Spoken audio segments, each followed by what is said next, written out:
Hey guys, in this video I'm going to show you how to contact Instagram's customer support. If you find this video helpful, please drop a like and subscribe to my channel. In saying that, let's just jump straight into the video. Alright, so what you want to do is open up a web browser and we need to head to a website called pissconsumer.com.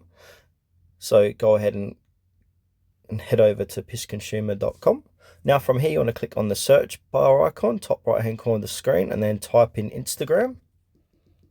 And Instagram should appear here, so go ahead and click on Instagram, and now scroll down, and then what we want to look for is reviews, about, contacts, Q&A tabs. So from here you want to click on contacts, an ad might appear, so just click out of the ad, and now scroll down again, and here's a toll-free number, so you can give them a call, or you can click on call customer service, and they got the number jotted down here.